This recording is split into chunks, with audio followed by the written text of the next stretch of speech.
Hey folks, and welcome to Drinking Alone with Friends, a podcast where three friends drink alone together. My name's Chris. What up, it's Dud. And I'm Jordan. Who the hell? Obert, you sound so much more handsome. Well, you know, I'm working my voice out right now, so I am getting there. No, awesome. Thank you, Jordan, for filling in for Obert. Of course. This week. So Jordan is a homeless person that we stumbled across. And I was also hungry. And hungry, yeah. Yes. He holding aside, will record for food. So Right. So we did that. But no, Obert's taking a little bit. He's actually driving, so I don't feel bad for him. I do feel bad for him, I guess. But Jordan was nice enough to hop on and, hang out with us for an hour. Yeah, you'll get my invoice. Don't worry about it. What is it? It's one beer, right? Yeah, one beer. That's it. A single beer and a 50-cent doubloon. There you go. Oh, perfect. Yeah. I got a billion of them in the back. Nice. Right. So, Jordan, you run like a million podcasts, and like you basically podcast forever. And yeah, I'm not gonna lie, you're kind of like my unsung hero of podcasting. Oh, so well, thank you. I appreciate that. Wow. That's a real big flattery going on there, because I don't think I'm that good at podcasting. I do a lot of podcasting. I make up with quantity what I lack in quality over here. But tell us a little bit about the shows that you So host. I have a podcast called Wreck My Podcast. Essentially, it started out as a nostalgia-based podcast where we go back and watch some TV shows, some movies, revisit things from our childhood, and see how it stands up without the rose-colored glasses of being a child, being an adult, being a skeptic now, being upset at the world, and kind of watching these things again and seeing how they hold up. And that kind of steamrolled into a series of shows that we do. We have one now called Around a Round Table. It's more like a segment radio show where it's a lot of just bantering with me and my friends. And then we have our topic shows every week as well, different topic every week. And for a while, I was doing a show with my wife called The Chromosome Difference. Chris, I think you can attest to how that goes. But I think we're calling that one quits. It didn't catch on as much as the Wreck My Podcast did, and we're paying for that one as well. So we're gonna maybe give it one last effort, but I think we're gonna possibly roll that into Wreck My Podcast and have it be some Patreon content every now and then for people that want to throw us $1 or a doubloon every month. Right. Yeah, and thank you for referencing that, because Marital Discord is still coming back at some point. Yeah, I like your husband-wife episodes a lot more than mine, because we tackle things that are supposed to be serious, and I'm not good at serious. I'm good at dumb stuff, and it doesn't matter. When it gets serious, I try and still throw in jokes. I'm like Chandler Bing. I can't not try and be funny, and then it gets awkward when you're talking about these serious topics. So I like listening to yours, the Marital Discord, a lot more, because it's the stuff I want to cover with my wife. Yeah. It's a lot of fun. It's just, we moved and et cetera, and baby and stuff, so it's impossible to do anything. Yeah. But welcome. We'll talk Thank more. you. I really enjoy the Wreck My Podcast. I don't get a lot of time to listen to podcasts anymore. But I'll definitely pick out. I just listened to. I'm a couple weeks behind, so don't mind me. But I just listened to the Space Jam one. Which was a lot of fun. I loved that episode. That was good. Yeah. We really enjoyed that episode because it was kind of cool. We got to go in my movie theater in my apartment complex and do it. So that was changing up location a little bit. Was a lot of fun too, and getting to see it on the big screen like we did when we were kids. That was awesome. Yeah, that's pretty cool. The apartment complex that just has a movie theater. Yeah. I'm doing a Star Wars marathon right now. Nice. Every 2 or 3 weeks, we're doing the next one in the series until we get to episode 9. So it's going to be awesome. What are you up to right now? We only have done A New Hope so far. So next Saturday, while you're getting married, Tud, we are going to be watching Empire Strikes Back. So just have that in the back of your mind. Okay. Yeah. Yeah, you'll be getting married and you'll be like, I wish I was watching Empire Strikes Back right now. I wish I was watching it right now. Forget the podcast. Let's go watch a movie. One. You think if we just did 2 hours of us playing audio of Empire Strikes Back, people would mind it at all? I don't think so. Probably not. Yeah. Yeah. Let's just go. We'll hop on a plane. We'll fly out, and we'll go to Jordan's apartment complex and just. I love it. I love it. We'll do Mystery Science Theater 3000 style on that one. There you go. Sweet. Oh man. But since you're such a devout listener of our podcast, which we really enjoy and thank you for, we drink beer on this podcast, or alcohol, or sometimes hard seltzers, or sometimes seltzers. So basically anything you can drink. We've covered the gambit of things that we've drank. Yeah. Liquid that you drink for quenching thirst. That's what we do. I like it. But as the guest, do you want to kick us off, or? Sure, I'll kick us off. So it's nice and 100 degrees over here in Southern California. So wouldn't you know it, I grabbed a brown ale, which doesn't make sense at all. Just goes great. Yeah, it goes great with the heat. But this is called Grandma's Pecan English Style Brown. It's from a brewery out here called the D.D.S Brewing Company. Now, why I want to give them a shout out is because they're pretty cool, because they have a tap room right across the street from where I live, which makes going to get beer super easy. I live in an apartment complex across the street from a mall, so it's kind of cool that I can just hop over there and get some beer and then hop back home and not ever have to get into a car or worry about an Uber situation or anything. So that's one thing they got going for them that's super cool. Second thing is that they make good beer, and that's kind of what you want when you go That's to kind a of the brewery. most important part, right? Exactly. So they have a whole Big Lebowski theme, kind of under the radar. They talk about Big Lebowski a lot. Like, they have one called Wiser Dude, which is like their lager, so it's like Budweiser, but the dude version of it. And they have a lot of references to the Big Lebowski there. When you get a flight, it comes on a bowling pin, but they're not technically licensed or anything. So they are just the dudes. It could be any dude, but maybe it is the dude. But this beer is really, really good. It has pecan and maple in it. And I'm a huge brown ale fan. I love brown ales. And one thing I love about this brewery is that they write little funny things on all their cans. So this one says, better than a $1 check on your birthday. Well, looks like Grandma's gone nuts. The English-style brown ale hits you upside the head with a nose chock full of toasted pecans, followed by a rich, full-bodied finish. Just like Grandma's pecan pie, this baby will have you coming back for more. So what are you waiting for? Pop the top and give old Grandma a kiss. So every beer has kind of a fun little thing on there. They have one of my favorite sours is their peach Berliner Weiss there, and it has the lyrics to Peaches by Presidents of the United States of America on it, and I love that. So, but yeah, this is a beer from the Dudes. It's a brown ale. It tastes good. It's out here in Southern California, and it's brown, and that's about it. All right, cool. It sounds delicious. I'm gonna pour it and drink it. There you go. That's the best part of it, is the drinking part. Yes. I kind of wish I had a $1 check from my grandma right now after that description. Yeah, right? I know. It really brings back that nostalgia. Yeah. I'm reminded of the Seinfeld episode where he goes and cashes all the $5 checks. Yeah. What was on The Office too? He's like, my grandma sends me a check for my birthday for $50. Yeah. but she's been forgetting that she's sending them to me. So what are you guys drinking? Since I started and now people are like, I'm not listening to this anymore. That guy's terrible. Oh no! You got to drink and rate. That's the rule here. Man. Oh, I got to drink and rate. Okay, well, yeah. So I'll give it a sip, even though I kind of know what I'm getting into here. Of course. Oh yeah, that tastes like a pecan brown ale. I like this because one of the things I don't like about some of the beers that have the flavors to them is that it's fake flavors.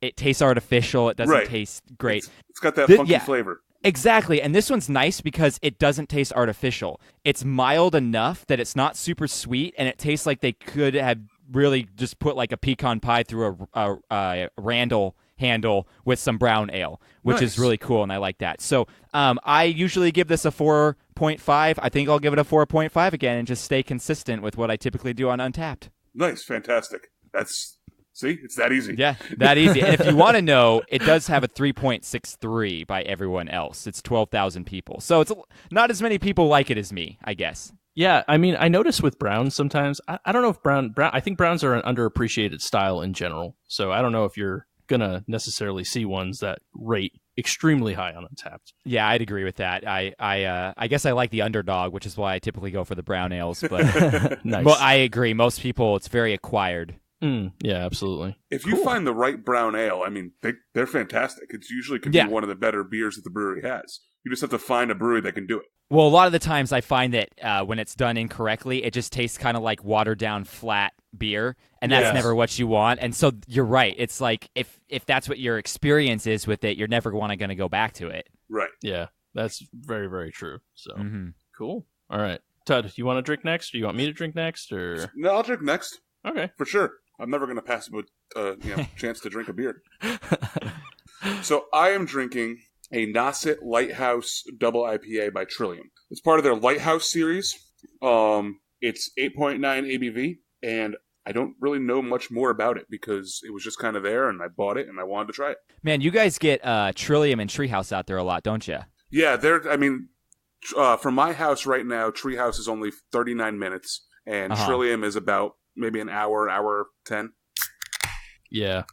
That's pretty cool. I've had a few Trillium beers sent to me, but yeah, it's like when on all my beer Instagram accounts I follow and everything, I see Trillium show up more than anyone else, I think, and I'm always like, I feel like I wasn't invited to the party. Yeah.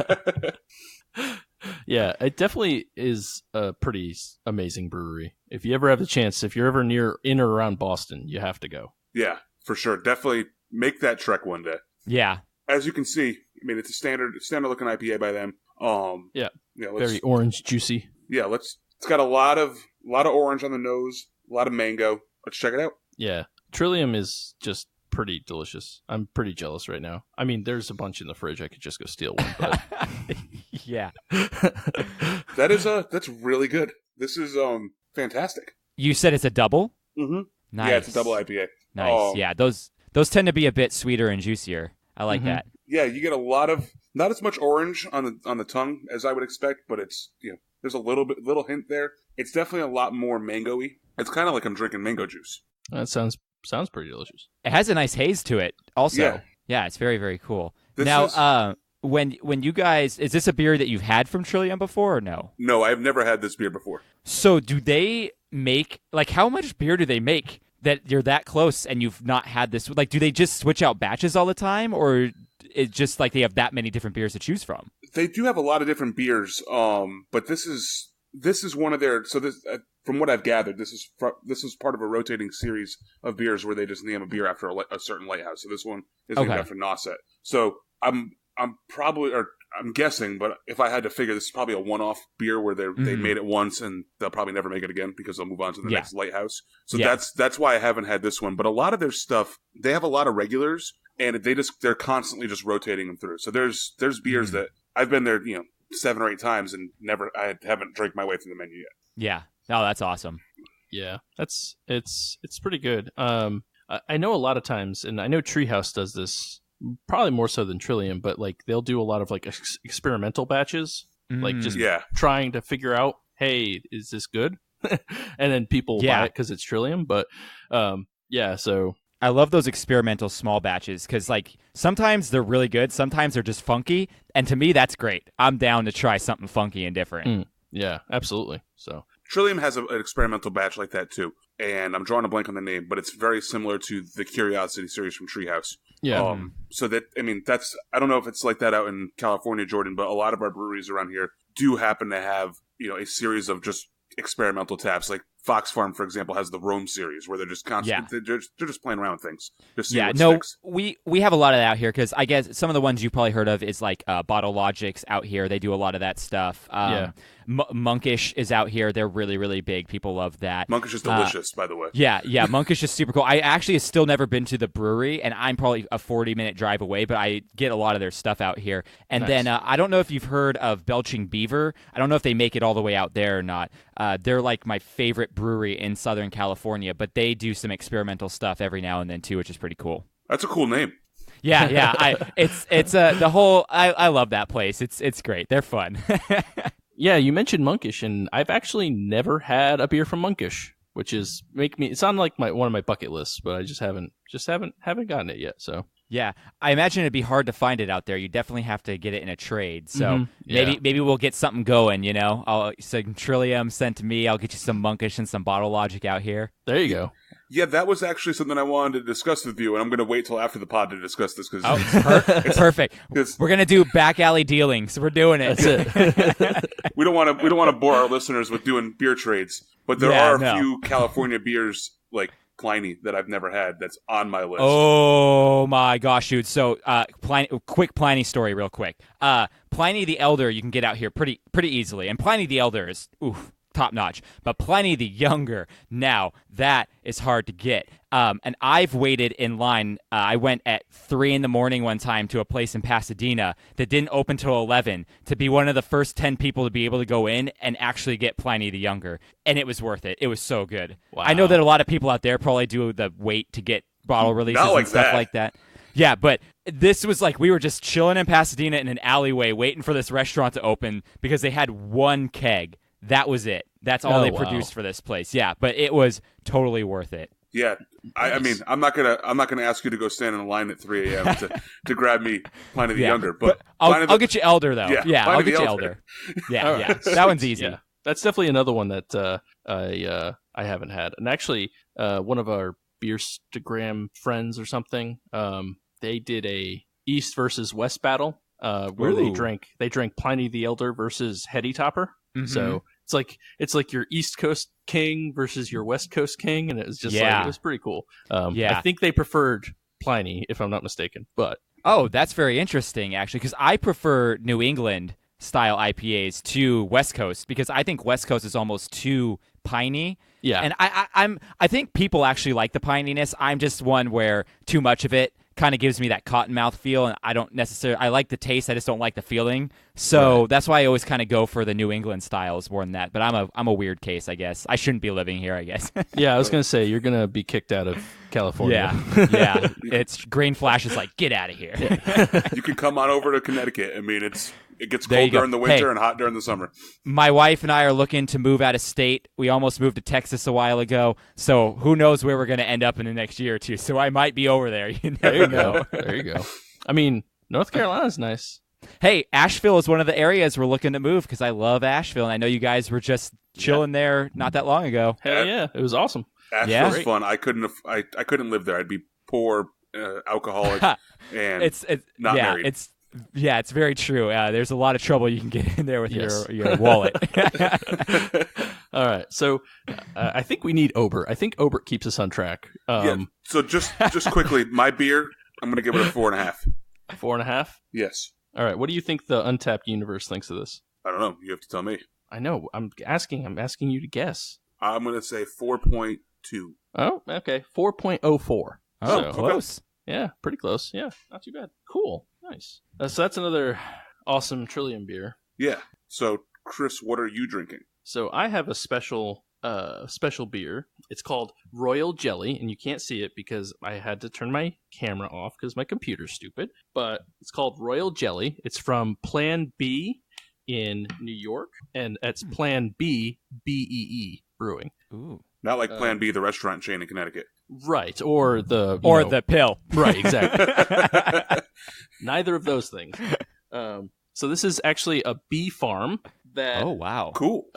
Good, it came off. Sweet. A bee farm that uses their honey that they produce to make beers. And this is one... I actually found it in a bottle shop in North Carolina. Oh, nice. which was kind of funny, I know. So you bought it in North Carolina, a beer from New York, then drove from North Carolina to Connecticut to now drink the beer from New York. Listen, don't tell me I live my life. Man, if that beer could talk about the stories it's seen. Yeah, that beer's been through a lot. Yes. I was in a car, trapped in a box for so long.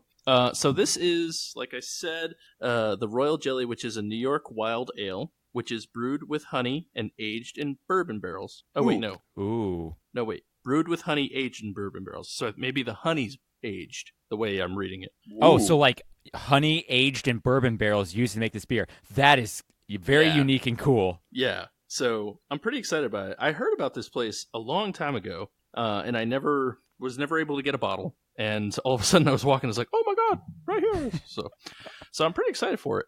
You can't see it, but it's a nice looking color. So it's got like a nice hint to it. It almost looks like you can tell that there was honey put into this beer. It's kind of like got a nice yellowish hue. But let's see how it is. Jordan, for your Yeah. for your benefit, I will show you a picture of what it looks like on Untapped. Ooh, that does look really good. That's like an amber color almost. Yeah. It looks like honey. Yeah, that's actually what I really thought about it. I was like, that looks like liquid honey.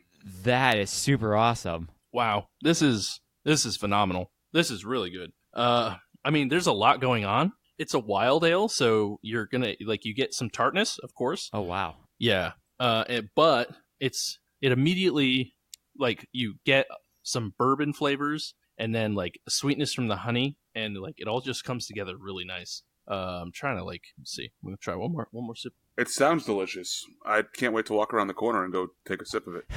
Yeah, right. Is it got that boozy flavor that the bourbon barrel aged usually has, or does it not because it was the honey that was bourbon barrel aged possibly? Yeah, it's not as depending on what bourbon aged stouts and stuff you've had, it's not as strong as some of those. You definitely get I guess more of the bourbon flavor than the bourbon punch. You know what I mean? Which is awesome because that's the best part to have is the flavor. Right. So, I mean, this beer is, pretty phenomenal, I'm not going to lie. I'm trying to find what the ABV is on it. I don't see it. I've never 23. Yeah, right? Oh, whoop, sorry. This is a short podcast. I have this stuff for you in case you can't find it on the bottle. I don't see it. It's not on here. So it's 9% ABV. Well, okay. Oh. Yeah. It's not terrible, but yeah, very good, very, very delicious, very smooth. I would say if you don't like sour beers or tart beers, it might not be your thing. But even then, it's not overly tart. I know Dana wouldn't like it, but she doesn't like any sours pretty much. So, Mm-hmm. but it's a solid beer. I'm pretty excited by this. Nice. Yeah, that's a really unique one too. Finding something with that much flavor going on, has got to be pretty cool to find. Yeah, I was pretty excited. Now it makes me want to go up to New York and visit this place. Yeah. Do they only make beer then, or do they make mead and stuff too? Since they have the honey and everything. I don't know. That's a good question. I assume they would make mead. Yeah. Now I'm going to pull them up. I was going to say we can. It's not far. They're in Poughkeepsie, so it's actually it's a Google machine away. I recognize that name from the right TV show Friends. Yeah, I mean you can make that drive. I mean I can make that drive from here. It's not that long. They do beer and more beer. They do wine. Ooh, honey. Do they use the honey in the wine? I guess they could. Isn't that essentially what mead is? Like a honey wine almost? Or... I guess. Oh, I guess that's true, huh? Yeah. So they do wine, and then they do mead, and they do moonshine. Ooh, oh, wow. Good old moonshine. I like this place. I'm going to have to go visit this place. Yeah. I mean, it's probably an hour and a half drive. That's not too bad. Probably it. That's nice. Yeah. So I'm going to give this beer, and I think I'm going to rate it higher than Untapped. I think I'm going to give it a 4.5. It's very good. All the flavors I really enjoy. So, hey, and it's 9% alcohol. There you go. It'll get you going. It'll get you drunk. So what if you had to guess? I'm gonna lob this one up to Jordan. Jordan, if you had to guess what this is rated on Untapped, what would you think it would be rated?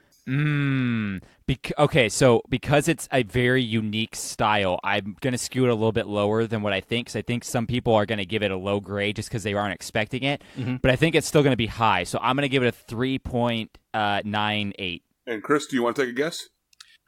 Yeah, I was actually thinking along the same lines. There's a lot of stuff going on. I'm gonna say 3.79. So it actually is a 4.1. So it's actually really high. Wow. Okay, yeah, nice. So the collective world loves this beer. Yeah, that's how many people voted on it. It has 1,184 check-ins. So not a lot, there you go. But it's still okay. Over 1,000. Yeah, that's better than 200 people. Yeah, yeah. So but really good. Really, really good beer. Really, really cool brewery too. I really enjoy the concept, I guess. So very cool. Yeah, I like finding those breweries that aren't really well known too, because sometimes they have those sleepers that are just amazing there. Right. Yeah. Yeah.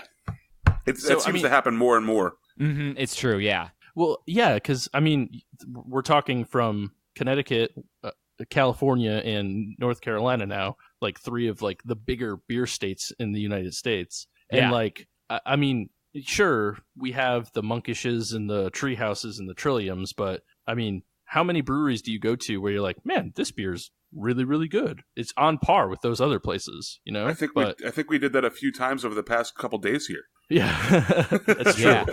Yeah. I mean, sometimes you want to walk into those smaller ones that seem like they might not have as many options, but if they're all good, right? Hey, that quality is there. I like that. Yeah, typically I try and go to places I've never heard of before, just because, especially the places like Monkish and Trillium and all that, you can get their bottles and cans and stuff pretty easily in the areas that they distribute and everything. So when you go someplace else that maybe doesn't have a good distribution channel, how else are you going to get that? So you kind of got to go to them, which is fun, and then you might find your new favorite beer there. So one thing that I need to fill you in about the northeastern beer scene. Yeah. A lot of the breweries up here don't distribute. Oh, really? Yeah. Oh, wow. Everywhere distributes down here if you're like anybody in a brewery. Like you pretty much, I can find any major beer in a grocery store out here. Yeah, no, it's not like, so like with like Treehouse or Trillium, you really have to go to the brewery to get their beer. Oh, man, that's a whole different scene than out here. Yeah, it's crazy. That's why when like we're talking about like driving to these places, it's literally how I get their beer. Right. There's no other way for me to do it. That's crazy. Could you use things like Tavour and stuff like that, or do they not use that even? They don't even use that for the most part, and wow. Connecticut doesn't have Tavour, unfortunately. Oh, okay. Well, man, hey, I mean, if it's that good that people are going to them to get it and out of their way, that's even more to say about their reputation then, because that's pretty cool. Yeah, and they get to keep all the profits in-house. They're not paying the middleman. Yeah, that makes sense. I think out here in California, we're just a little bit lazier. No, here's the problem. Out here, if you want to, if I say a brewery is 20 minutes down the or 20 miles down the freeway from me, that'll probably take me an hour and a half to 2 hours to get there. Yeah. Most of the time. That's because the traffic out here is awful. So that's half the reason I haven't been to Monkish, is because I'm like, do I want to sit on the 405 for 3 hours to get there, you know? Yeah. You just move there. Just move to Monkish. Yeah. There you go. I'll pitch a tent right outside. I'll be there when they open and when they close. It's great. Yeah. I mean, just buy a U-Haul truck and park it out front and be like, I live here now. Oh, dude, make the van life or whatever. Just put my bed in the back of a van and drive that to every brewery and camp out for a week. There you go. There you go. See, we're helping you out. Let's get on this. Yeah. So you can find me on patreon.com. slash Jordan's Van Life. Jordan's Van Life. GoFundMe. Step 1, buy a van. Yes. Oh, man. So I have a thing for you guys. Okay. So I host a podcast, as we've discussed already in this podcast. No. A podcast and a podcast right here. And what we do segments. It's like Inception a little bit. Yeah, it's Podception. Yeah, exactly. Okay. I think that's the new app that pays you to listen to podcasts. No. I do segments, and one of the segments we do is the Would You Rather question of the week. And sometimes it gets a little vulgar. Sometimes it gets a little stupid. Sometimes it gets relevant. And I think this is going to be a relevant question for us because I don't want to assume anything, but I think we're all pretty nerdy when it comes to video games and TV shows and movies. Am I correct? Yes. Yeah. I'd say so. Okay, so here, let me pose a question to you guys about maybe having to pick one over the other, or where your priorities lie. And let's talk this out a little bit here. So, would you rather be able to watch all the TV shows and movies you want, but video game-wise, you can never save your progress? So you turn that Xbox off, you turn that Nintendo Switch off, you turn that PC off, your progress is not saved. You have to start over from the beginning. Okay. Or would you be able to play all the video games in the world you want to play? You can get them for free video games. But every TV show and movie you can't watch until it's been released for 6 months. So spoilers abound, most likely. Oh, I'm definitely going the second way. Yeah, same here. That's a slam dunk for me. So you're gonna go video games and just be like, whatever, spoil all the movies and TV shows for me then. Right? Yeah, absolutely. Yeah, I'm pretty good at being oblivious to like spoilers and stuff, so I should be able to last. And I honestly just finished The Office a week ago. Oh wow! I've never watched it for 100 years. A little late to the party there. Right. Okay, well, that was a lot quicker than I thought you were going to answer. I thought we'd have to kind of hash it out a little bit. Because, see, I'm the other way. I would take the not saving the progress in a video game because, now, see, maybe you guys play a lot more video games than I do because I watch a lot more TV and movies than I play the video games. The one video game. Sounding old now. Yeah, I'm 50 years old now all of a sudden. What's that? Is that the Pokemons? I would take that because I hate spoilers. I want to go into everything unencumbered. I don't want to have any preconceived notion. I don't want to know. So right now, I haven't seen Spider-Man Far From Home, and I'm literally having to mute people on my Twitter and Instagram because it's taken me so long to get to the theater to see Spider-Man. So you're telling me that I should spoil it for you right now? Oh, man, if you did, I would be mad for 2 seconds and then probably get over it. But I am way more into movies and TV shows. Like a video game, I'm like, okay, cool. They're fun to play, but I never feel like I would get spoiled. If you told me, hey, the ending of The Last of Us is this, I'd be like, yeah, okay, whatever. Like, that's fine. But you'd never be able to get there. If you didn't be able, if you were able to save but the your progress. thing is, so here's what I wanted to bring up. I said that you can't save your progress, but I didn't say you had to turn off that video game console all the time. So now you're running the gamble of will it stay on 24/7, and how fast can you play through this game so that you don't have to save it? That's true. And then you're able to not have to worry about the TV show stuff, because then if I take the TV show route where I could get all the video games in the world that I want for free. Granted, I can't save them, but I could get any of them that I want. So that's where the little cost benefit ratio kind of comes into play right there. That's a really interesting. Like that's I didn't think about not turning off the Xbox. Because I had a friend who had a PlayStation, and he didn't have at the time. I don't know if kids know this or not. Who are listening? All the kids that listen to your podcast. All the kids that listen to the beer drinking podcast. All the children. Yeah, exactly. That you had to buy memory cards to actually save anything. And my friend didn't get memory cards; he was too cheap. So he would be playing NHL, like 2K 1998, whatever it was, and he would just leave his PlayStation on nonstop and would never turn it off. Oh, wow. Because he couldn't save it. And so that thing would be on for like 2 weeks at a time. And every now and then it would turn itself off because it would get too hot and stuff. But it didn't happen too often. And I was like, well, I guess that's one way to do it. And so that's what kind of made me think about this is what would I give up more? Would I give up the ability to know that my video game progress is saved? Or would I give up the ability to know that I could watch things in a timely manner and not have to worry about spoilers or getting to see things right when they come out? Yeah, I definitely... I have a kid now, so I never do anything in a timely manner. So, well, that's one thing to take into account. Yeah, I guess that's true. Yeah. And like spoilers are just, to be fair, anybody who spoils something on purpose should be like hanged or something. But yeah. I mean, he's so far behind that he still doesn't know how Iron Man 1 ended. He's not lying. I mean, the last Spider-Man I've seen was Peter Parker. Or not Peter Parker. What's his name? Tobey Maguire. Tobey Maguire? Yeah. That's okay. You skipped the whole Andrew Garfield that doesn't really matter kind of yeah, area. The second Spider-Man that isn't Spider-Man now. Yeah. Well, have you seen Spider-Man Into the Spider-Verse yet, or are you not on the Miles Morales train yet? Oh, I don't understand half the words you just said. Oh, okay. Narc flarg schleit fork popcorn muffin. Did you understand those words? No, I didn't understand. Oh no, okay. I'm not hip with the hop, I guess. I will say that I have not seen Into the Spider-Verse. Oh wow, okay, that is probably my favorite Spider-Man film. It's really good. See, I'm not a big Spider-Man cartoon fan. Okay, yeah, you probably wouldn't like it then. I like all the Marvel movies. I like all those. I go see all those in the movie theater.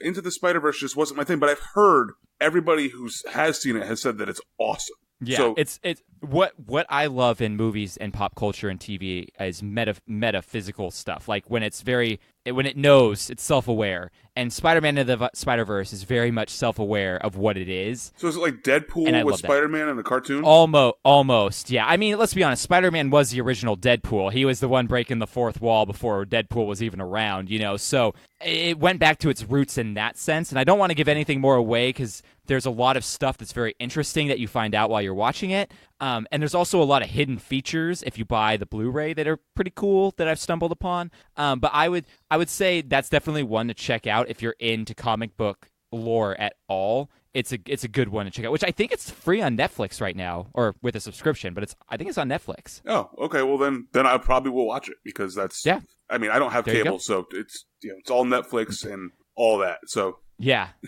The TV show, all that, the sketch comedy TV show.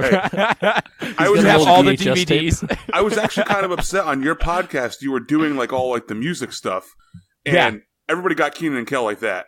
But and then somebody said all that, and I was like, no, that was not all that. No, and the problem I can never use all that for that trivia is because the theme song literally is all that. So it's like you're supposed to get around that one. Yeah, that's true. You could do the 8-bit version. Oh, there you go. There you go. I didn't think about doing that. Let me get my MIDI keyboard out and I'll create it. That's cool. Yeah, there's I remember I know you just talking about that a little bit, but when I was listening to the Pokemon episode you did a while back. Which one? We've had like 4. Yeah, so this one was there was a segment where you did the typing of Pokemon. And yes, I showed him a picture and I said, "What type do you think it is?" Yeah, I was listening in the car and like I got way too many of them right just from memory, and I was like, "Oh man, I have to sit and think about my life." Well, I don't think so. I applaud you because I wish I had the knowledge to know like 864 Pokemon typing. I didn't get them all, but I got quite a few. But that was fun. I really enjoyed that. So you'd say you didn't catch all the typings? I didn't catch them all typings. Okay. Oh man. So one other thing, and I know we don't have Obert here, so we can turn into a little bit of a wrestling fan cast for about 5 or 10 minutes. Extreme Rules going on right now. I actually left mid to do this podcast with you guys, so that's how much I like you. We actually haven't started watching it yet.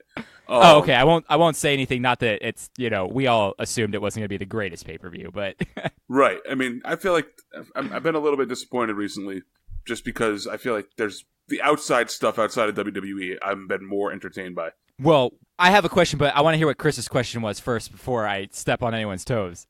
Oh no, it's fine. Sorry, Mike. Just so the listeners know, my computer's a piece of garbage right now, so it's just been shutting off Skype for some reason. But I was just curious because I've kind of like what Ted was just saying. I've lost a lot of interest recently, and I'll like watch like recap shows on YouTube before I watch the actual product. So, but I was just curious what your thoughts were on like wrestling, WWE. I mean, obviously, elephant in the room, AEW, all that stuff. Yeah. I mean, hey, if WWE said AEW on one of their shows, we're allowed to talk about it now. So I love WWE. I've always loved it. It's what got me into wrestling back when I was a kid and everything. Right. So I will always give them the benefit of the doubt, but I agree. It's infuriating right now, just the ball being dropped on creative. I literally, my dog could come up with better storylines than what's going on right now. It's insane. But every now and then you get a glimmer of hope. You get this amazing thing that happens and you're like, oh, this is beautiful. This is awesome. And I really watch for that purpose. And I watch every Monday. I watch Raw. Every Tuesday I watch SmackDown. Do I watch it live? No. Do I fast forward through a lot of stuff? Yes. So, Hulu is your friend.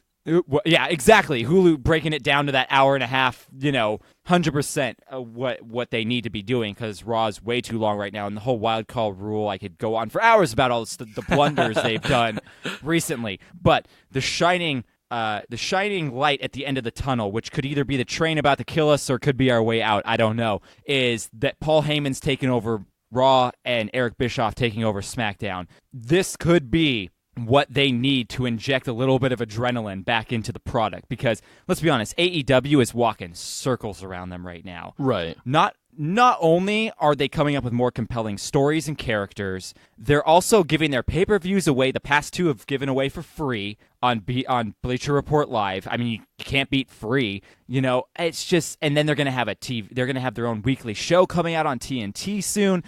WWE needs to do something drastic. They need to either kick Vince McMahon out, or he needs to learn to give a little bit of creative control to other people, so we don't have another Dean Ambrose, Jon Moxley situation going on. Yeah. I've been long wondering how long it was going to be before Vince stepped aside, and it seems like it's happening now. But like Triple H should probably start taking over at this point. I mean, NXT is the only compelling thing that the WWE has going on. 100%. NXT is gold. It's literally their colors, gold and black, but it's gold. Like, it's great. And if you just cross that over onto the bigger platform, I mean, come on. Yeah. It's there. You have it. You literally own it. Why aren't you using it? Right. Yeah. That's all the mind of Triple H. It's just let him go. Like, let him run.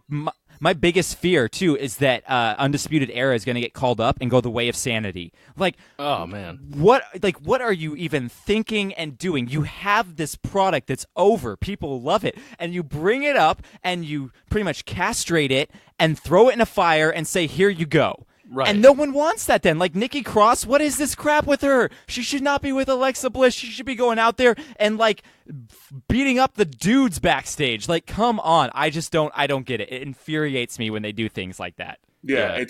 I wholeheartedly agree with the Undisputed Era. I feel like, they're going to push Adam Cole to the moon because he looks like Shawn Michaels. Yes. Mm-hmm. He is. He's Shawn Michaels incarnate. The way he wrestles, his super kick, everything is perfect. Yeah. And then, I mean, so they'll push him, but everybody else is going to fall by the wayside. It's the same thing with Velveteen Dream. I'm really nervous about him going to the main roster because his character's awesome on NXT. But in Vince's hands, he'll be ruined. Vince is going to go, Vince is going to look at that and go, it's another gold dust. And that's how he's going to play it. Right. And that's not how you play it. That's not how it's supposed to be done. Right.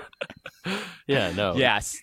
I don't know. So I think I'm kind of getting to the point now where I've been to a few WWE shows out here at the Staples Center. In fact, the last one I was at, you can see me behind Ronda Rousey pumping my fist and screaming, which is kind of fun. Yeah, I have a picture of me. I got Mike Wazowski. The rope was covering my face up. So that was my. But I'm at the point now where I don't even want to go to the big shows anymore. I just want to go to these small little indie shows. Like PWG is out here. We used to have Lucha Underground was filming out here when they were doing their stuff. There's a lot of what's cool mixing wrestling and beer. A lot of breweries in downtown LA will have this promotion come out called Bumps and Bruises, and they will put a ring up in their brewery. And you go and you watch wrestling. Jeff Cobb was there. Brian Cage was there the last time I went. Like, they get names to show up to this. That's pretty too. cool. So, wow. Yeah, and I'm way more into doing these indie shows than going to the big WWE stuff anymore. That's cool. I wish our hashtag Connecticut breweries get on this. They should, man. It's fun. And I know a few wrestlers in like the Indiana area and Illinois area, and they'd be down to go to Connecticut and do it. So, yeah, get them on the phone. Let's do this thing. Yeah, seriously. I'm going to have to talk to Adam at Labyrinth tomorrow and see if I can convince him to do that. Seriously, though, just get a promoter, and there's a ton of schools out in that area, so I'm sure they'd be down to do it. Yeah, Bubba Ray Dudley runs a school in Connecticut. Yeah, that's right. Yeah. I think what does he go by now? He doesn't go by Bully Ray. Yeah, that's it. He's on the radio now. He's on Busted Open on Sirius XM. Yes. Yeah, get him involved in this thing. You could meet Bubba Ray doing this. That would be awesome. Yeah, he and his wife operate a wrestling school in Danbury. Oh, I thought you were going to say a table rental facility. They keep coming back broken. I don't know what's going on. It's the worst business model ever. You're right. Oh, that's awesome. Yes. So that was your 12 minutes of Jordan ranting about the landscape of wrestling. Yeah, that's fine. That was the point, Yeah. So Jordan, as an active listener of our podcast, let me ask you a stupid question. I love stupid questions. That's how I live my life. So, if you put a sausage in a condom, tied it, and then swallowed it whole, would it get stuck in your stomach because the condom would protect it, or would you just poop out the whole sausage? Wow, that's a good question. Now, what kind of condom are we talking about? Store brand or Trojan? The user does not specify, but I'm going to take liberties here, and I'm going to say Trojan. Okay, so top of the line. Yeah, top of the line. Top of the line. Can I say, I think for myself that it would get stuck because I have a terrible tummy. But I think for most people, they would just have a hard time on the toilet 48 hours later. Okay. Chris? I don't know. Would the stomach acid eat through the condom? I think that's the question, right? Right. That would be the question. That's the question. Does stomach acid absorb? Or does stomach acid absorb? Does it absorb latex? No. Does stomach acid go through latex? I would like to think that no. I don't think you'd poop it out. I think it'd get stuck in there somewhere. Are you sure that it wouldn't just block your intestines and then you'd explode into a splatter of sausage, meat, and poop? Could you? So here's the thing, though. Isn't there wax on apples, and our stomach acid is fine with that? And is wax and latex similar, or no? Probably not. Yeah. Latex is probably more like thick. Yeah. Well, we know that wax on apples would be fine, but like your stomach acid can't dissolve gum. Oh, that's true. That is true. And that's pretty latexy. Or corn. Oh yeah. Huh. Yeah. So what you have to do is you have to get a big tub of Double Bubble and chew it all up, and then mold it around the sausage, and then you're good. And then 7 years later, 7 years later, your stomach will finally dissolve it. Nice, but you'll never be hungry again. Also true. Yeah. See, hey, there you go. #TutFit. We also solve world hunger. Oh, there we go. See. Here's my condom sausage, which is not something I've said to my wife ever. Hey, honey, you want some condom sausage? Just putting that out there. Oh, man. That's funny. So the next stupid question I have for you. If the president has a PhD, is he then called Dr. President? It's like, what happens? Which rank? What wins out? Is it the higher? I think he would be President M.D. Ooh. So Mr. President M.D.?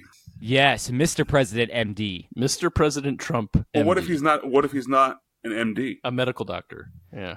So he could be like he just has his PhD in gynecology. Do you get a PhD in that? I don't know.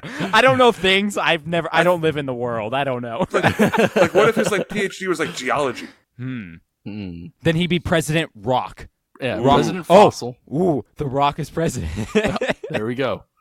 Isn't he running or something? Or I don't know. I heard that he's going to run. Yeah, I think I'd he should vote for the Rock. I'm not going to lie. I would vote for him too. Yeah. Would he be the people's president? He would be the people's president. The most electrifying president. Yeah. If anyone tried to come over here and do anything, he'd just give him the people's elbow. It would be fine. Right. All fine. I mean, I would just love to see him up on stage, giving the eyebrow and saying that, the millions and millions of the Rock's people. Do you think that his inauguration speech would start with, "I'm the jabroni beaten, pie eaten, President wearing"? Do you think that every time he comes out, instead of playing "Hail to the Chief," do they play "If You Smell What the Rock Is Cooking"? Yeah, they'd have to. I hope so. Yeah. That's going to go through legislation. It better happen. Does he climb up on top of the podium and stick his hand in the air? Give the hand up. Yes. Does he get a belt made that says President of the U.S.? Yes. Of course. That has to happen. The POTUS belt. Can we get Stone Cold Steve Austin to be his vice president? Because that would be really funny. That would be the best duo ever. They put on some really good matches. They could probably run a country. That's how that works, right? Yeah, it's comparable. Here, let me check my conversion chart. Yeah, it's comparable. Yeah, it's the same. You've headlined 3 WrestleManias, so you guys would be great vice president. Yeah.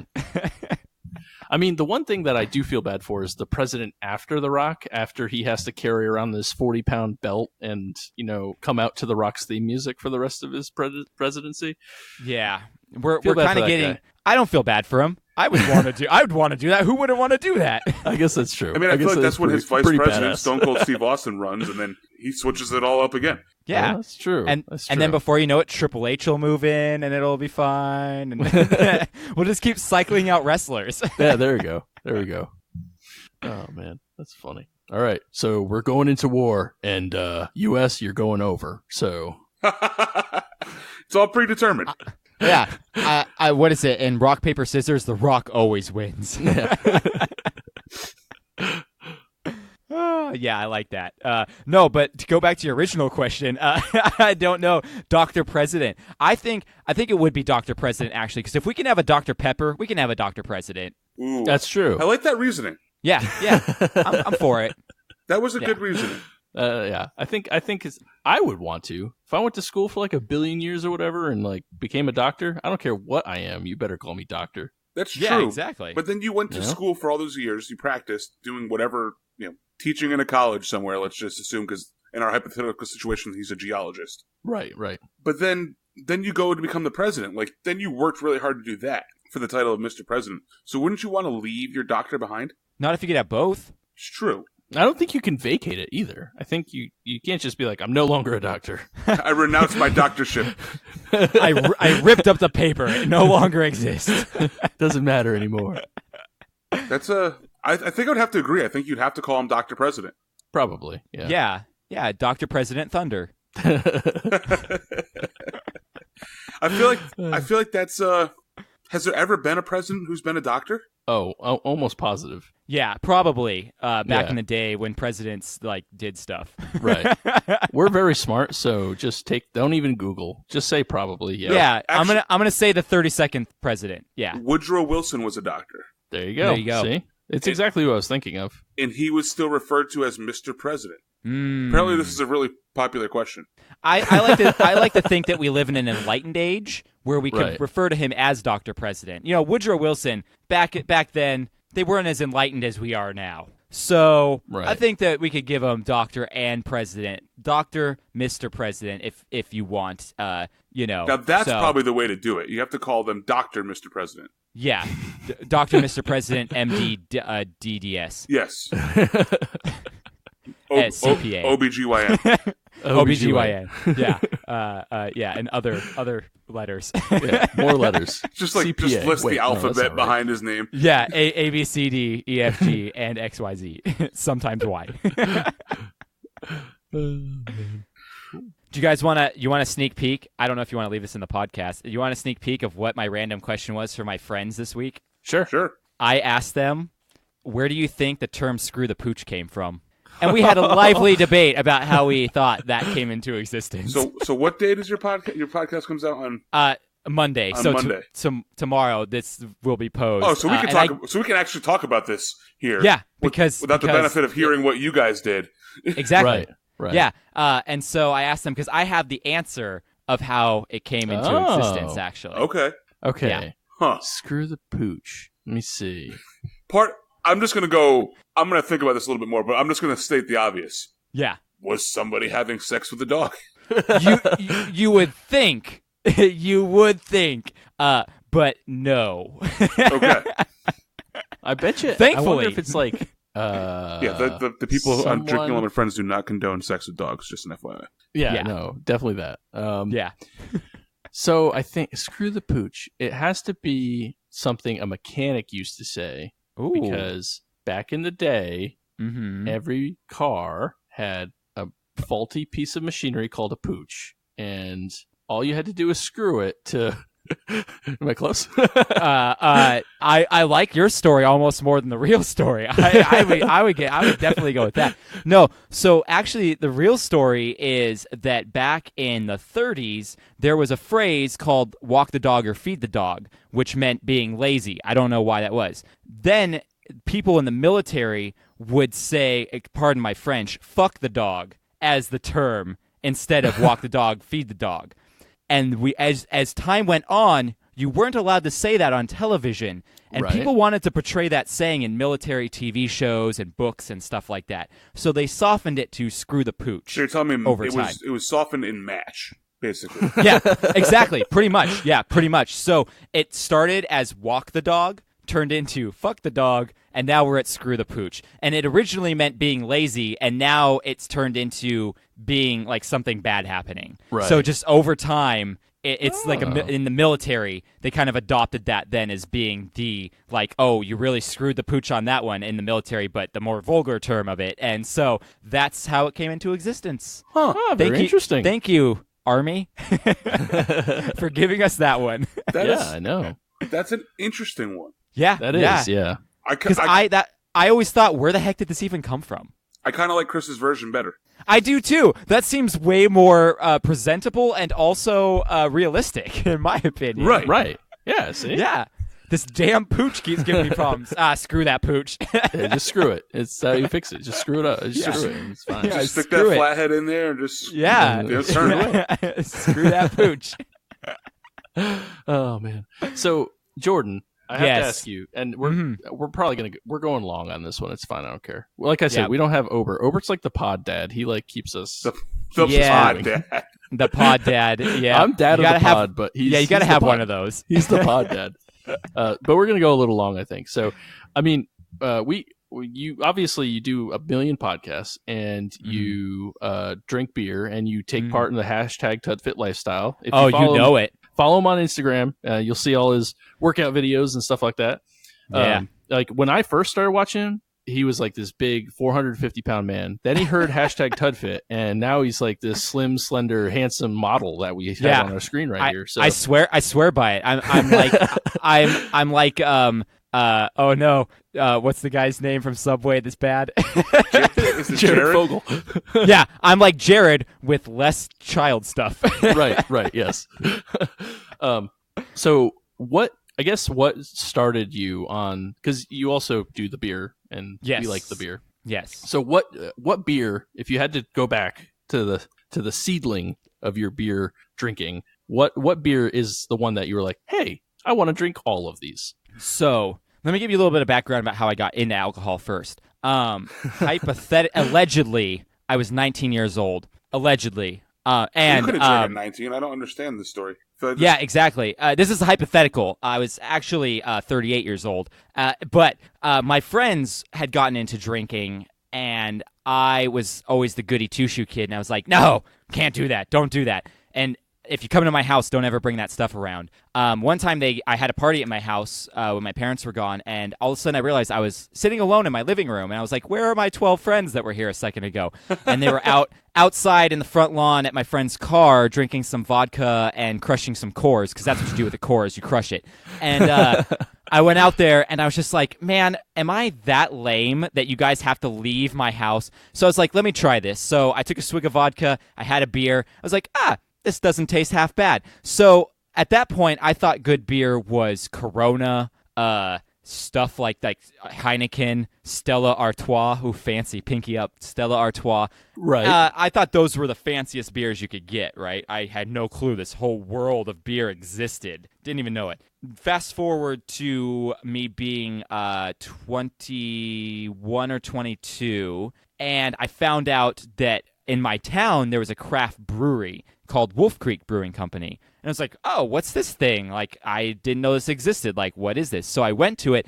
Oh, man. And it opened my mind to, like, all the different styles that you could get. And so I would say probably the one that started me off on, wow, craft beer is really cool. It's called the Dogtown Dunkel, and it's a Dunkelweizen, and it has a lot of banana flavors in it and everything, clove, banana, what you would typically get in a hef, but in a Dunkel. Nice. So it was brown, dark. It was super delicious, and that was the one where I went, oh, so you mean there's more than a lager and a Corona? So I was like, this is awesome, and that's kind of what got me into it, which is probably why I skew more toward the brown ales, and the stouts and porters are my favorite. Right. It's probably because I started off with those things. I was really into coffee and dark chocolate, and you find beers with those flavor profiles, and you're like, oh, awesome, I'm going to stick with this thing. Yeah, so that's me. Hey, you want to hear the first thing, what I said the first time I tried an IPA? Sure. So I went to, do you guys have BJ's? It's a restaurant out by you, or no?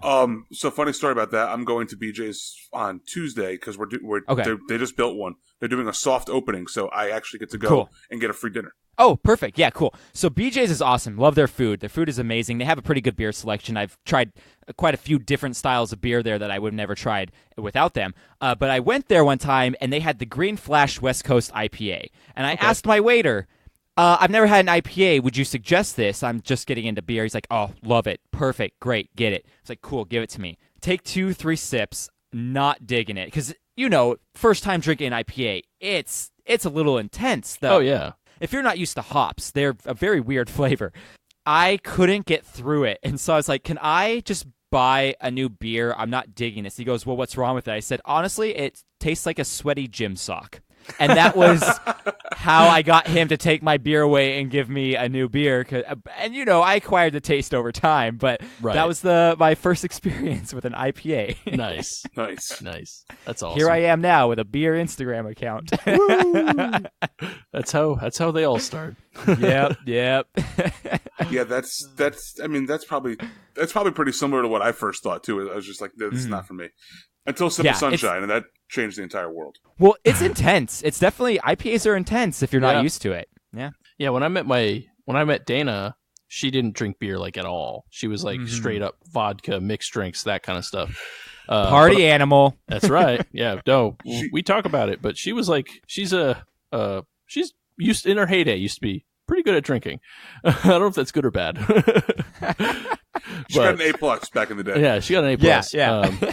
But we used to go to Two Brothers all the time, which I'm super excited to go visit. And and like over time, she just was like, "Oh man, this one isn't bad. This one isn't bad." And now it's kind of like she drinks a lot of beer. So that's awesome. Yeah, I think that if you give it enough of a chance, you'll find one that you like. Yeah, and I mean, there's definitely like she doesn't like sours. Okay, fine. Yeah, okay. But and like if an IPA is too bitter, she doesn't generally like it. But loves stouts. Stouts are her go-to, I think. Yeah, those are always my go-to also, but in the summertime it's a little hard. Yeah. I mean, hashtag it's always stout season, but yeah, hey, I'm down for that. But it's also not 100 some odd degrees here, so yeah. I mean, I just think everybody who says they don't like craft beer should go try craft beer because they'll eventually like it. Kind of like the first time you had your first Bud Light or Coors Light or Busch Light or Keystone Light or whatever it is. I feel like I just kind of went backwards through my entire beer loving phase. And you didn't say Natty Ice, so I respect you a little bit more. Yeah, we never drank that. It started with Keystone, then it went to Busch, then it went to Bud Light. It's very sad when I tell you Keystone is a step above what I started with. But I mean, at that point, like that was an acquired taste. Yeah. And now, and then that's the same thing. Like a lot of my friends who have been getting into craft beer, they're like, they used to just make fun of me. They were like, "Why do you drink that shit?" Blah blah blah. And now they're like, oh, "I love this. I can't believe you were right." Yeah, you probably should just trust me more. Yeah, give me $1,000. I'll give you 5,000 back in 10 years. Don't worry about it. Chris, does that sound like a good idea? Yeah. Yeah, you're gonna give me $1,000. I'll give you. Oh wait, shit, no. I mean, no, you trapped me. No, it's on audio recording. We're good. Yep. Oh, I haven't edited it yet. You don't know if it's on audio or not. Oh. I feel like Jordan has a copy of it. I do. I have a copy over here. How much is it worth to you, Ted? Well, if I'm getting $1,000, I mean, it's worth something. $998. Yes. I love that. So, do we want to go to the handles now, or do you guys got something else? I mean, we're at handles. an hour and 10, so... Yeah, I'm sorry. It's probably the curse of me. My podcast always goes super long because I am the king of tangent. It's a nice little island I'm a king of by myself. It's called Tangent, and that's all I do is just go down the rabbit hole, but I never get to see the cool Alice in Wonderland stuff. Yeah. No, it's fine. I mean, it's like I alluded to it at the beginning, but like I envy your ability to do what you do all the time. Meaning what I do is that I talk about nothing for a really long time. Yeah, but you're good at it, and yeah, I can talk. No, but I mean, like, so if you follow follow the Wreck My Podcast account or his normal account, or if you subscribe to them on Patreon, which everybody's going to go run and do after listening to this, like, hey, walk, don't run. Yeah, it's slippery. Okay. Well, unless it's like a do or die situation. Like if you're That's about true. to die, run, because then you can get that Patreon money and then and make sure it's on auto pay. Right.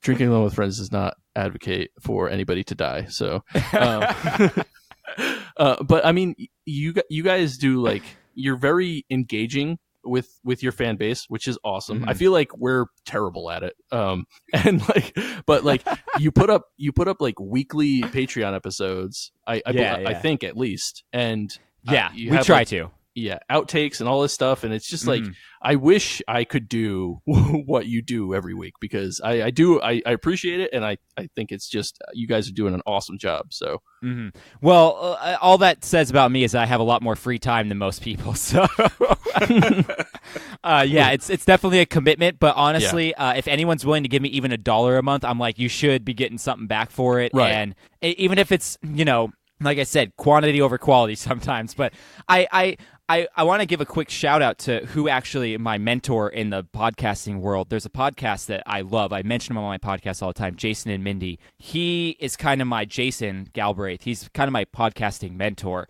He really has taught me all these things. So, it's definitely, you learn that to make time for it, carve it out if you really want to do it. And like I said, I have a lot of free time. So yeah, if I had a recent kid, or, I had a job that was a little bit harder than my job is, I probably wouldn't be able to do what I'm doing. But I'm blessed enough that I can be able to put all this content out there and have a platform for me to talk about nothing and everything every week, Yeah. Also, Jordan's employer, you can go ahead and listen to the episode, but just forget like what he said about not having a hard job. Because you want to know who my employer is? Is it you? Is it you? No, it's my mom and my dad. I run the company; they own it. So damn. I'm here by myself. 4 days out of the 5 days. I have one other person that works for us that lives in New York, and my parents own it. And this company used to be a way bigger company back in the day, but technology has progressed in such a way that I'm able to do pretty much the whole job by myself. Oh. So, so I am technically my own employer, but I just don't own the company. So when I say that, sorry, Mom and Dad. Yeah. All right, I was going to say, Mr. and Mrs. Jordan, don't Yes.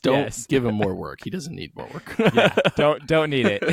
I was going to say, I was impressed that like your job lets you come in on a Sunday, drink a beer, and record podcasts. At the end of every podcast, my trash can over here is just filled with beer bottles and cans, and my dad comes in every Monday and goes, "Good podcast, I see." That's yes, awesome. It was. That's awesome. Yeah. Oh, man. Yes. But so like I said, I'm very blessed to be able to do this thing and have the ability to and the opportunity to do as well. Yeah, no, it's awesome. Yeah, you guys do a great job. So Thank you. I really appreciate that. I applaud that. Thank you. Yes, I love having my ego stroked. There you go. That's what we're all about. Yeah, there you go. But okay, we've gone long enough. Obert's going to be mad when he listens to this. Or he's going to love it. No, he'll love it. He'll love it. He will love it. Hour and 30 minutes. What are you guys doing? Talking? I don't know. But as you know, we end each episode with things that we like, things that we want you to do, to use to improve your life. And it's our Frosty Mug of Wisdom. Three handles. We 3 handles this week again. So, anybody want to kick us off this week? I'll go first to show Jordan kind of the ropes, and we'll get him. We'll get him up to speed here. Not that I listen every week, but yeah, I definitely, I want to see how it's done. Yeah, exactly. I mean, you have to see how the magic is performed, right? Exactly. I'm actually visually seeing it this time. Correct. Right. So my handle this week is actually going to be something that's probably given Chris a lot of grief over the past hour and a half, but I want to put over the Orobi in-home wireless mesh Wi-Fi system that I have in my house. So what it is it's basically a replacement for your router, but there's multiple different hotspot routers around the house. So our main router's hooked up in the living room. I have another router right next to me at my desk, and I have another one up in the upstairs in my house. And so what happens is they all connect to each other and they all ping internet off each other, and I'm able to get really, really good Wi-Fi in every part of my house and not have to worry about like leaving the service of it and struggling to find a signal or Wi-Fi and being able to download. And I get good speed pretty much from my living room all the way up until the last module. So I just want to put that over. Orbi, it's a little bit pricey. Sometimes you can find them, on sale for like $85 on Amazon. I just recommend everybody upgrading it because it is a game changer when it comes to Wi-Fi in your house. Well, that's cool. When I buy a house, I'll get that. But I live in a 700 square foot apartment, so I think I think you're good. Probably don't need as much. Right? And he steals internet from his neighbor, so I do. Yeah. The walls are thin. So I mean, maybe knock on the door with your neighbor and be like, "Hey, you want to split this? You want to split? Yeah, let's do it. Let's go into it. All I right. like it. Yeah. And here's my Netflix subscription. Correct. That's how you make friends. I like it. Yeah, there you go. This is the 2019 version of How to Win Friends and Influence People. Yeah, there you go. That's a great Perfect. book. I love it. So I guess I'll go next to the bookend so that the original DAWF guys can give you their handles on both ends of the mug. But for me, I want to put over a grocery store because I am a 30-year-old that likes going to grocery stores. And I looked it up to make sure the majority of their 2,000 stores worldwide are on the East Coast. So you guys have probably heard of this before. And I'm curious what your experience is if you've been to one compared to my West Coast experience of this. So this is a grocery store called Aldi. Have you heard of it? I have heard of it. Absolutely. We shop there weekly. Okay, perfect. So you like it. Has this been a thing you've put over before? No. Nope. Yeah, I don't know. Did you? Did I? I don't think you put Aldi over. Maybe not. It doesn't matter. Put it over again. It's amazing. Well, I'm going to put it over because I go there every Saturday, and I love this place. If you're one of those people that already buys store brands anyway, go to Aldi. Yeah, their brands are pretty knockoff. Like, instead of Doritos, you're getting, like, Toritos or whatever. But, they everything tastes just as good, and it's legitimately half the price almost. Like, we get out of there for $50 to $60, and we have all our food for the week. It's amazing.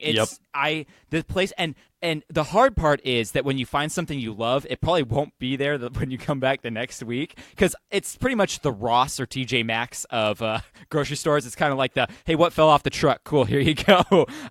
But they have great, like they even have Halo Top ice cream there, and I love that grocery store.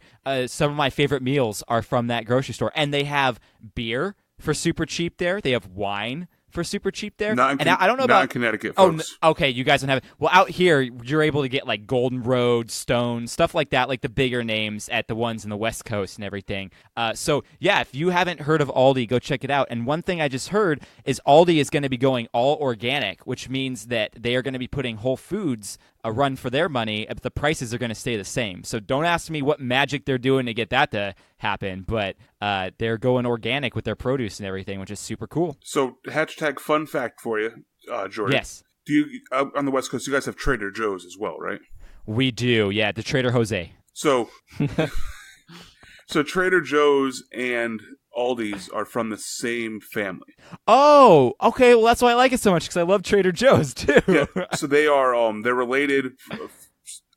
They started in Germany, I think. And yes, one went one way because one of the Aldi brothers wanted to continue to sell cigarettes, and the other one went the other way because he didn't want to sell cigarettes in his store. And so they split off and they formed two different companies. And so that's so cool. They're not owned by the same people anymore. They're still owned by the Aldi family, obviously. Yeah. But yeah. One is Aldi's and one is Trader Joe's. That's super cool. I did not know that. But yeah, that makes sense because I love Trader Joe's too. So that's pretty cool. I like that. Good fun fact. Yeah. I mean, we go to Aldi literally all the time. All the time. It's amazing. It's a great store. Yeah. That's funny. Do grocery stores not sell any beer out by you guys? No, they do.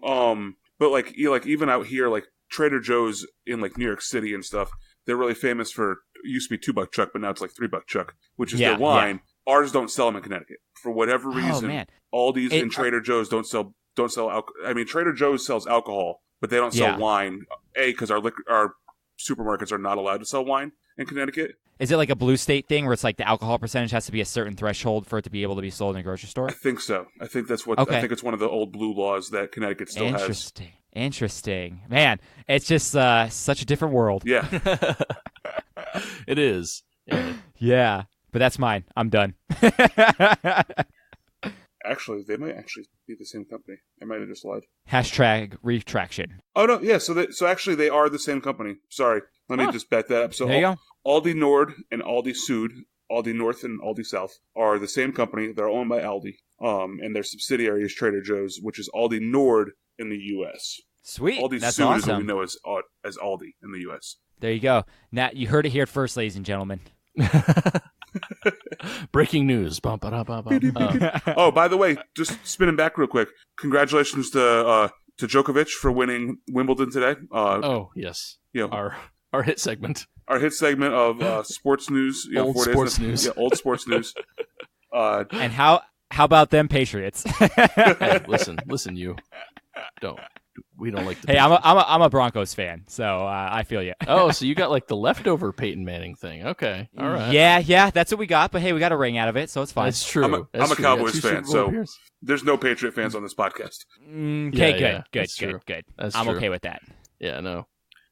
Colts fan, Cowboys fan, and then Obert's a Giants fan. So yep. Okay. Fun stuff there. All right. So yeah, our third handle tonight is going to be a mobile game that I've been playing. It's called Golf Clash. Have you guys played this? Is it like Clash of Clans, but with golf? Kinda, yeah. Is it like Wii Golf, but with your phone? Yeah, I guess. Yeah, it's like both of those at the same time. It was I don't know why. I was sitting on the couch and I was like, oh man, I want to play a golf game. I think I was drinking, but anyways, and as most stories start. Right. And I was like, man, I want to try. So I downloaded this game and I was like, it's like head to head, like your Clash of Clans, where you play one hole and, there's a shoot off if you guys tie. But it's not at all the game I was looking to download. I was looking for like an actual, golf game. And apparently it ended up being exactly the game that I wanted to play because I got super addicted to it. And you can like join clans and, upgrade your clubs, and of course there's like there's like a pay to play aspect, of course, but if you play for free, you can play for free. But it's very interesting, very fun, good time waster. Like if I'm at work and I'm taking a poop or something, I can play a hole and go from there. But you're playing a hole on both ends then, huh? Exactly. One much more dire than the other, but but it's a fun game, fun time waster. If you're looking for a random mobile game and you enjoy playing golf, so I like it. I like it. It's not the best handle, but hey, it's what I do. Do you play golf in real life? Very, very poorly, and I haven't played in a while. So yeah, me too. Me too. I was on my golf team in high school for 2 years until I realized that I don't know how to play. So nice. We're actually going golfing Friday, maybe. Oh, nice. That's fun. Saturday, I think. Saturday? Oh yeah, Saturday. Yeah. Hopefully. We're in Connecticut this week for Tud's wedding. Ooh. Yeah. It'll be fun. So if you see Tud, congratulate him. I don't know how you would, but if you do, just say congratulations. Yeah, if you run into me on the street, I'm a man of the people. That's what we are. There we are. And with that, thank you all for listening. We'd like to thank the breweries who provided today's beers. So I will go first with thanking Trillium for Nauset Lighthouse Double IPA. I'd like to thank Plan B Brewing for their Royal Jelly. And I'll thank the Dudes Brewing Company for their Grandma's Pecan English Style Brown. Please go on to all social media at Facebook, Twitter, Instagram, and Untapped at DAWF Podcast. # follow the email at dawfpodcast@gmail.com. Make sure that you're sending us general thoughts or just anything. You get bored, like I said last week, you're taking a poop at work, unlike playing Golf Clash, maybe just shoot us an email. Maybe play Golf Clash and then shoot us an email. Maybe shoot us an email then play Golf Clash. Either way, send us an email. Obviously, we want to give a special shout out to Jordan today for coming on and being our special guest. So thank you, Jordan, for coming along on this ride. Of course, thank you for having me. I appreciate it. Yeah, put yourself over. Okay, I'll put myself over. I am the WWE champion. No, actually, I am the Wreck My Podcast champion this week, which is awesome. Sorry for that spoiler. But yeah, check out my show. It's called Wreck My Podcast. I think it's a lot of fun. And I may be a bit biased, but that's okay. We do fun shows on Monday where me and my friends just talk about nothing and everything. And then on Wednesdays, we typically do a topic like Space Jam or Pokemon or just something from our childhood. And we're willing to take suggestions from people. So, you can shoot us an email at wreckmypodcast@gmail.com. And we're also on all those platforms like Twitter and Instagram at Rec My Podcast. And yeah, if you go to recmypodcast.com, that's kind of our central hub of where you can find all our audio, our video. We're on YouTube. We don't get a lot of views on there. It might say something more about how I look than our content, but go check out YouTube and everything. And yeah, we would love to have more listeners because we really just want to engage with our listeners and kind of do some fun stuff and talk about nostalgia. Like, who doesn't want to do that? So that's my time. I'm done. Bye. Perfect. And then make sure that you're going on to iTunes and giving us a 5-star rating. Also, make sure that you give Rec My Podcast a 5-star rating while you're there, because it's really easy to do and it really helps us out. Helps out both podcasts, gets more eyes on it all. Make sure that you're going to Patreon and subscribing for our bonus content, but also make sure you go to Rec My Podcast and subscribe to his as well. That way, we're all getting money. No offense, Jordan, but do ours first. Yes. And then... Yeah, go for theirs first. I'll take the scraps. I'm fine with the scraps. Okay. All right, good. And then, as always, please use our Amazon affiliate link, too, when you're buying things on Amazon, because it kicks back some money to us on the show here, too. On this week's edition of the most expensive item on Amazon that you guys should be buying for us is a watch from Salvatore Ferragamo, and it's $37,830. So that's reasonably priced. Yeah, so if you guys are looking for like a really nice watch, I'm looking at a picture of it right now. It's really nice. You guys should go buy it. I mean, it's... Yeah, Todd's going to use the affiliate link. Yeah, you can't put a price tag on looking good. Do you still get the money if I finance this thing? I think so. Mortgage payments. All right. Yeah, there you go.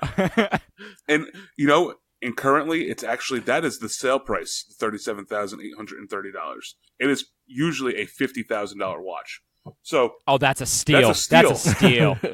In all honesty, buy it now. Wait till it's out of stock, because it's going to be so popular. And then just put it up for the $50,000 and make your money. Or just give Todd $1,000 and he'll turn it into $5,000 for you. Awesome. That works as well. No questions asked. Yeah, so I just want to mention something real quick. If you're listening to this on the day that it's released, Thursday, so me, Todd, and Obert are in the same state for the first time since the bachelor party. So we're going to be hitting up some breweries and things like that. So, keep an eye out. Follow us on Instagram. We'll post like story updates and stuff. So if you're in the place and you want to come have a beer with us, do it, because we like beer and we like you guys. So. And we should be recording a special episode for the Patreon exclusive. I know we have talked about in the past of doing Gotta Chug 'Em All, and just try and do that. Yeah. So we're going to attempt to do that. I mean, I can't promise it's going to be audio gold, but that's why we have Patreon. No, we have Patreon because we love them, not because we want to put our audio scraps up there. True. But those people want to hear us play Gotta Chug 'Em All. That is true. Jordan being one of them. Yes, exactly. I want to hear it. Have you ever played... Bring it, guys. Have you ever played Gotta Chug 'Em All? No, because I don't drink beer very fast.